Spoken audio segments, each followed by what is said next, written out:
Vous connaissez toutes et tous ce bon vieux Chucky. Très certainement la poupée tueuse la plus célèbre du cinéma d'horreur, n'en déplaise à Annabelle, les Pinocchio horrifiques ou même Megan. À tel point qu'il a depuis plusieurs décennies transcendé son statut d'antagoniste de slasher pour devenir une véritable icône de la pop culture appréciée des petits et des grands. Ce qui n'était pas gagné. Même ceux qui n'ont en fait jamais vu un film de la franchise Chucky, ou Child's Play selon comment vous l'appelez, connaissent ce petit bonhomme extrêmement vulgaire et pour le moins hargneux. Et souvent, ils l'apprécient même beaucoup.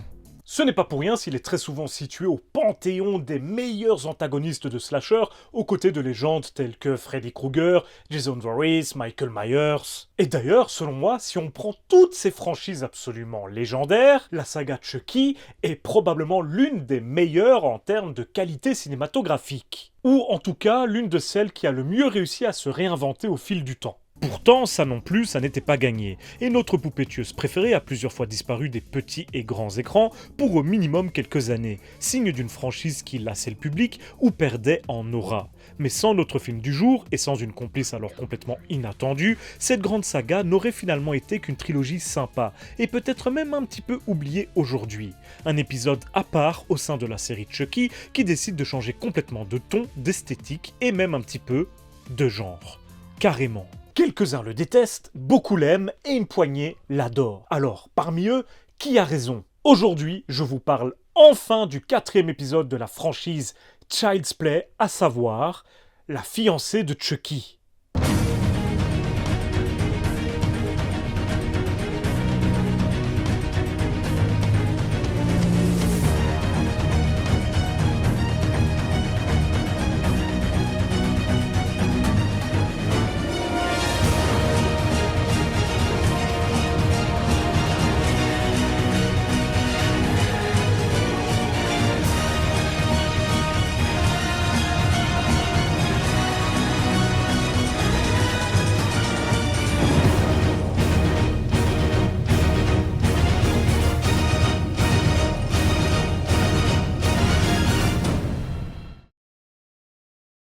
Bon, avant toute chose, une grosse remise dans le contexte s'impose, histoire que tout le monde comprenne bien d'où revient alors notre petit bonhomme en salopette. Revenons à l'après Child's Play 3, sorti en 91 et réalisé par Jack Bender, qui fut un flop commercial trop effrayant pour Universal, dont les producteurs en charge de la licence déclarèrent carrément que Chucky était sans doute arrivé en bout de course cinématographiquement parlant, annonçant donc implicitement sa mise au placard prématurée.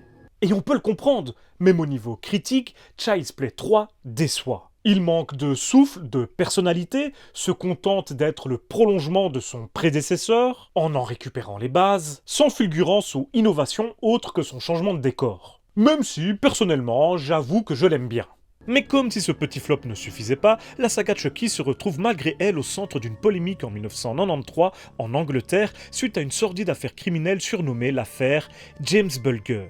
Il s'agit d'un sinistre fait divers qui s'est déroulé à Liverpool et qui a vu 2 enfants d'une dizaine d'années enlevés, torturés et assassinés, un bambin de 2 ans. Forcément, une telle histoire a défrayé la chronique et provoqué une vive colère populaire, et ça a légèrement éclaboussé notre poupée tueuse préférée, considérée comme l'une des influences possibles pour nos meurtriers juvéniles. C'est toujours le même schéma, il y a un fait divers sordide qui survient, et on a les médias ou les responsables politiques qui pointent du doigt le cinéma ou les jeux vidéo et les tient pour responsables. Donc Chucky rejoint les éternels GTA, The Dark Knight et autres guinea pigs sur le banc des accusés.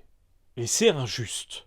Bref, entre cette polémique inutile et des scores décevants au box-office, connus également par les autres grandes franchises du slasher d'ailleurs, Chucky n'est plus vraiment en odeur de sainteté auprès des producteurs de Universal, et en soi, on peut le comprendre. On sent qu'une ère arrive à son terme et que sans renouvellement, Chucky, Freddy et autres Michael Myers risquent fort de disparaître. Et justement, ce fameux renouvellement, l'événement qui va donner une chance aux grandes figures du slasher de se réinventer et de revenir en force sur nos grands écrans, arrive quelques années plus tard, en 1996, et vous savez tous et toutes ce que c'est. Scream. Bon, nous sommes déjà revenus en long, large et en travers là-dessus sur la chaîne, mais évidemment, le phénomène Scream a rebattu les cartes au sein du cinéma d'horreur américain et a lancé une nouvelle ère pour le slasher. Si ça s'est entre autres matérialisé par toute une vague de plagiat éhonté du film de Wes Craven, ça a aussi poussé les anciennes gloires du mouvement à effectuer un rebranding et tenter un énième retour au top. Si on cite souvent, à juste titre, des films comme Halloween 20 ans après pour illustrer cette vague, on parle assez peu de la façon dont Chucky y a aussi tiré une certaine inspiration. Déjà, tous les studios qui possédaient les droits d'une grande franchise de slasher se frottaient les mains après le succès de Scream, et réouvraient leur tiroir à la recherche d'une licence à réexploiter au plus vite. Ce fut bien sûr le cas de Universal, qui songea sérieusement à ressortir sa petite poupée tueuse du placard. Et ça tombe bien, car le producteur historique des films Child's Play, à savoir David Kirchner, avait une drôle d'idée qui lui trottait dans la tête depuis quelque temps. Après être tombé sur une VHS de la fiancée de Frankenstein, il se posa la fameuse question. Si Frankenstein ou même Herbert West ont eu le droit à une fiancée, pourquoi pas ce bon vieux Chucky ? Ni d'une, ni deux, il partagea son idée avec Don Mancini, le scénariste attitré et créateur de la saga, qui l'adora, tout simplement. Il faut comprendre à quel point les étoiles s'alignaient pour un nouveau départ de la saga Chucky. Déjà, Scream ouvrait la voie de par son succès et les pistes créatives et narratives qu'il proposait. Mais en plus, non seulement les têtes pensantes de la licence avaient une nouvelle idée, mais celle-ci correspondait à ce qui manquait exactement à Chucky. Un nouveau souffle, une nouvelle direction, une innovation. Et quelle innovation, mes amis! Le scénario est écrit et validé par Universal, mais il faut maintenant trouver un réalisateur pour lui donner vie. Au départ, on envisage surtout les retours des cinéastes ayant déjà travaillé sur la saga, à commencer par Tom Holland lui-même, mais aucun n'est chaud pour revenir. Don Mancini, qui à l'époque n'est encore jamais passé derrière la caméra, alors même qu'il est devenu un scénariste respecté du cinéma de genre américain, se propose donc pour faire ses grands débuts, appuyé par son ami David Kirchner, mais cette fois, c'est le studio qui bloque cette possibilité, effrayé par son manque d'expérience. Qu'à cela ne tienne, l'agent de Mancini propose un autre de ses clients pour ce rôle, un réalisateur hongkongais nommé Ronnie Yu. Et Ronnie Yu, ce n'est pas n'importe qui.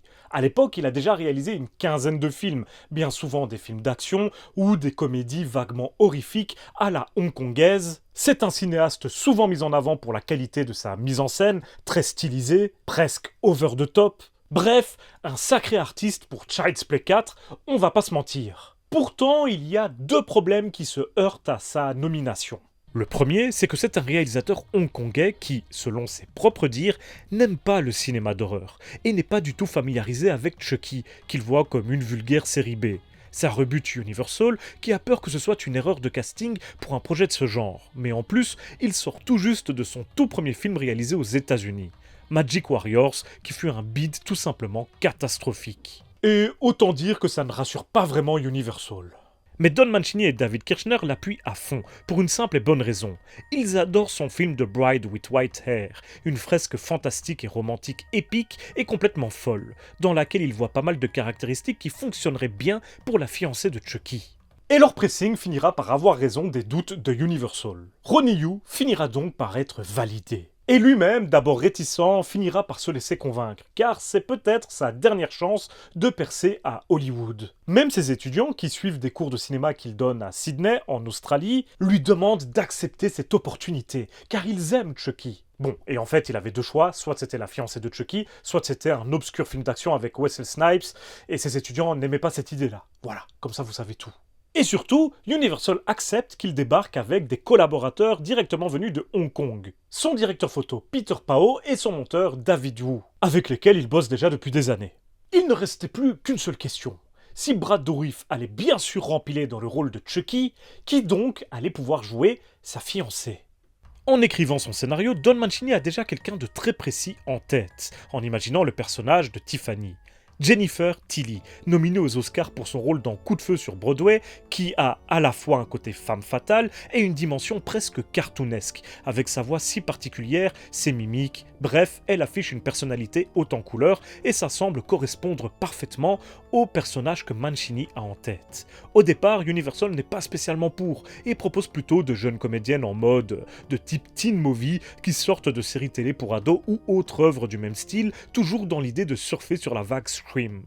Mais ça finit par passer et on contacte donc son agent pour valider tout ça. Mais, Contre toute attente, au départ, elle refuse catégoriquement. Faut pas oublier qu'à l'époque, jouer dans un film d'horreur de ce genre, de licence, pour un acteur ou une actrice, ça peut être un enfermement. Mais Don Mancini parvient à la convaincre de lire le script, et en fait, elle adore. Et c'est très différent de ce qu'elle avait en tête à la base.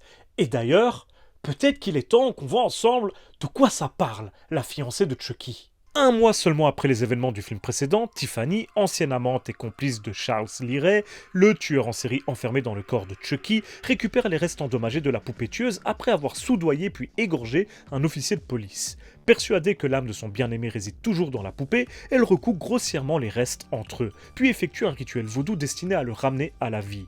Et si, à la base, ça semble ne produire aucun résultat, il va finir par effectivement se remettre en marche. Malheureusement, elle se rend compte que Chucky n'est pas le prince charmant, qu'il ne prenait pas leur relation vraiment au sérieux et qu'il n'avait jamais eu l'intention de l'épouser. Pire encore, il lui rit carrément au nez lorsqu'elle lui partage ses sentiments. Enragée, elle l'enferme et lui rend sa moquerie en lui offrant une poupée féminine pour qu'il puisse l'épouser elle. Mais Chucky est facétieux, et il va donc effectuer un autre rituel vaudou pour transférer l'esprit de Tiffany à l'intérieur du corps de la poupée. La voilà piégée, tout comme lui. Pour s'en sortir, notre couple de plastique n'a qu'une seule possibilité. Récupérer une amulette enterrée avec le corps humain de Charles Lee Ray à des dizaines de kilomètres de là. Ils vont donc profiter de la naïveté d'un couple de jeunes fuyards pour les emmener jusque-là, tout en assassinant à tour de bras sur la route, incapables de freiner leurs instincts meurtriers. Voilà donc pour la fiancée de Chucky. Et le moins que l'on puisse dire, c'est que la promesse de base est complètement respectée. La formule d'origine de la saga a été revisitée, et on a le droit à une toute nouvelle dynamique. Avant toute chose, c'est dû au nouveau rôle de Chucky. Si le film s'appelle La fiancée de Chucky et pas Child's Play 4, c'est déjà pour remettre ce bon vieux Chucky au cœur de sa franchise, au centre, le transformer en personnage principal et plus juste en antagoniste qui poursuit le petit Andy. Et ça change complètement la dynamique du personnage. Il devient plus drôle, plus attachant, a beaucoup plus de scènes, bref, il se met à exister au-delà de son rôle de méchant qu'il garde pourtant. Chaque aspect de cette nouvelle histoire met ce changement en avant. Chucky devient beaucoup plus tangible, étrangement, presque plus réaliste. Et l'idée de lui donner une relation sentimentale et même une vie sexuelle renforce bien sûr cet état de fait. Chucky a plusieurs niveaux d'existence désormais, entre guillemets bien sûr. Il ne fait pas que tuer, non, il a aussi une vie, une personnalité à côté de ça, même si les trois s'entremêlent très souvent et que ça reste bien sûr un sacré psychopathe. Mais bien sûr, si on parle des nouveautés que cet opus apporte, on est obligé de mettre Tiffany en avant. C'est LA grande trouvaille du film, qui permet de totalement relancer la franchise. En plus d'être un super personnage, Tiffany participe à rendre Chucky plus humain, plus tangible, alors même qu'elle est beaucoup plus mesurée que lui, tout en soulignant ses défauts et en augmentant encore son aura de psychopathe, ce qui peut paraître contradictoire au premier regard. Le fait qu'une femme aime Chucky, déjà, ça le rend plus humain. Mais surtout, avec Tiffany à ses côtés, on va le voir parfois sous un nouveau jour. On va le voir attendri, jaloux, complice. Tout simplement avoir des interactions avec un autre personnage, parfois positives, parfois négatives, mais la plupart du temps au moins pas meurtrières. Et ça, quand on parle de ce vilain Chucky, c'est du jamais vu. Évidemment, ces moments vont également être des blagues, vont permettre de vrais moments de comédie, tantôt horrifiques, tantôt romantiques. Et c'est là que la présence de Ronnie Yu était importante. En tant que spécialiste du mélange des genres, il utilise toute sa science pour sublimer le scénario de Don Mancini. Pensé, à l'origine, pour briser le cycle slasher dans lequel la saga était enfermée depuis son premier opus. Et il est clair qu'à ce niveau-là, c'est une réussite totale. La fiancée de Chucky n'est plus vraiment un slasher. C'est une comédie horrifique qui recycle la foison des clichés appartenant à la saga elle-même, mais aussi aux comédies romantiques et même parfois aux sitcoms pour ados. Une idée sans aucun doute récupérée de Scream. C'est d'ailleurs en grande partie à cela que sert notre jeune couple, que Chucky et Tiffany utilisent pour leur road trip, et dont la demoiselle est campée par une toute jeune Katherine Heigl, ce qui est ironique car elle deviendra plus tard une grande tête d'affiche de comédie romantique. La boucle est bouclée. En plus, j'adore son personnage de Samantha dans Suits. Et ouais. Mais ces détournements de codes de production pour ados ne sont pas les seules inspirations tirées de Scream. Outre le poster du film, qui est clairement un clin d'œil assumé, voire une parodie, la fiancée de Chucky s'amuse aussi à parler d'autres films. Pas exactement comme le fait Scream, car il n'est pas totalement méta, ou en tout cas, ne le fait pas de la même façon. Il ne se la joue pas autant petit malin que ne le faisait Scream. Ici, le côté parodique est assumé, on rit avec les références, on se moque gentiment, sans ce petit côté supérieur que peut parfois arborer Scream. Mieux encore, Chucky va jusqu'à se moquer de cette nouvelle vague de slasher. Chucky? He's so 80s. No, His he's name's not. scary. Yes, he is. Look at him. Chucky est brutal, un peu old school sur les bords, mais pas dépassé. Il peut s'améliorer en s'inspirant de formules horrifiques modernes, mais comme il le dit lui-même, A true classic never goes out of style. le film dans son ensemble est une sorte de relecture de Natural Born Killers puisqu'il reprend le mythe de Bonnie and Clyde et le coron, ce que faisait déjà le film d'Oliver Stone. Nous suivons un couple dysfonctionnel dans les deux, et ici, ça donne lieu à des blagues et des meurtres over the top. Et on est là pour ça, donc c'est cool. En dehors de ça, il y a une tonne de références à plein de films d'horreur, à commencer par la scène d'intro, avec tous les éléments issus d'autres films consignés au Comico avec notre cher Chucky. Il y a des références à Massacre à la tronçonneuse, à Vendredi 13, etc. En plus, il y a un aspect méta avec cette intro. Ces vieilles gloires de l'horreur sont coincées dans des tiroirs, mais Chucky va en sortir pour évoluer et continuer sa route, lui. Sympa.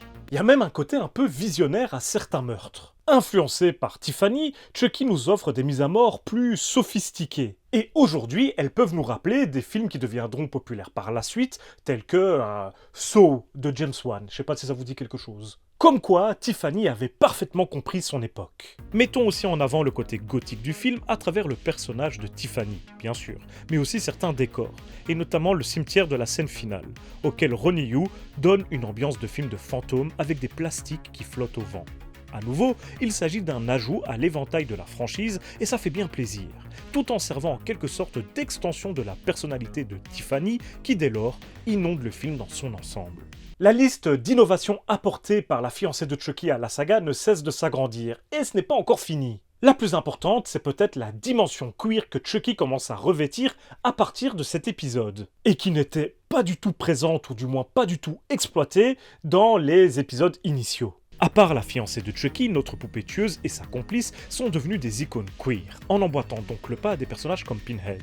Et en fait, ce n'est pas étonnant. Ce sont des représentants parfaits de marginaux, et le fait qu'ils forment un couple dysfonctionnel, en dehors des normes, qu'ils ont une sexualité assumée, justifie qu'ils aient pu être récupérés, qu'ils puissent représenter des personnes qui se sentent elles-mêmes en dehors des normes.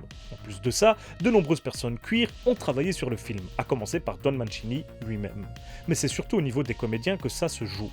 Jennifer Tilly, déjà, est une icône queer depuis ses débuts, et son personnage du super Bound. Mais à ses côtés, on retrouve Alexis Arquette, actrice transgenre aussi connue sous le pseudo de Eva Destruction dans l'industrie des films pour adultes, qui joue ici un personnage au genre ambigu, en plus d'être un fanatique de Tiffany. Ce n'est pas un simple clin d'œil, c'est une vraie volonté d'accentuer la dimension marginale et queer du film. Puis, nous avons Dave, qui est peut-être le premier personnage gay assumé et pas totalement insignifiant de slasher.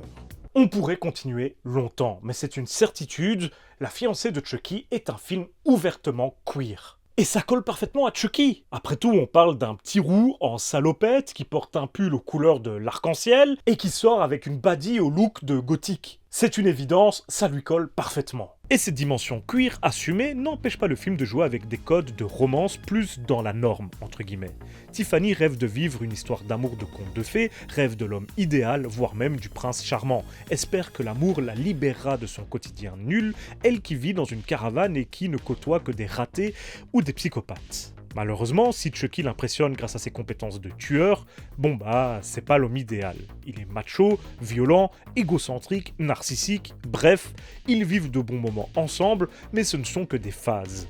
D'ailleurs, si Tiffany parvient à humaniser Chucky, c'est aussi parce qu'elle tente de le raisonner lorsqu'il part trop en cacahuète. Et ici, elle tente même de l'empêcher de tuer nos jeunes tourtereaux qui vivent l'histoire que elle rêve de vivre un jour.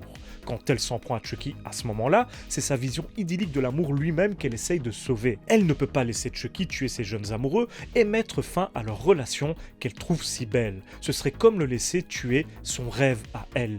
C'est clairement des intentions de comédie romantique pour le coup, et c'est plutôt cool. Nos deux jeunes amoureux, quant à eux, sont encore naïfs et impétueux.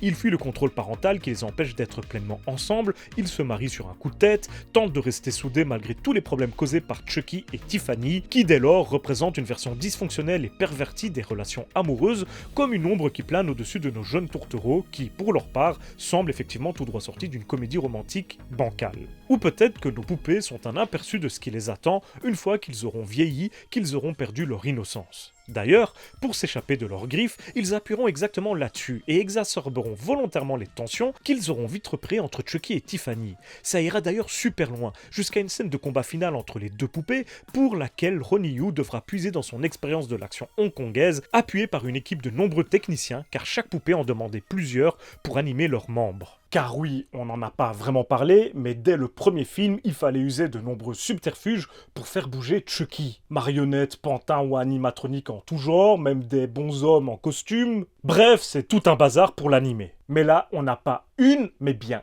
2 marionnettes à animer. C'était donc un sacré challenge, mené avec brio par l'équipe. Mais pour revenir à l'impact de Ronnie Yu sur le film, il ne s'arrête pas à cette scène de combat. Non, nous avons droit à plusieurs séquences hyper stylisées et qui reprennent des codes esthétiques peu habituels à Hollywood. Dans la scène d'introduction, par exemple, l'entrée en scène de Tiffany est hyper cool. Elle en devient presque too much tant Yu fait des efforts pour qu'elle soit cool. Et pour cause, de son propre aveu, il a imaginé cette scène comme une pub pour parfum.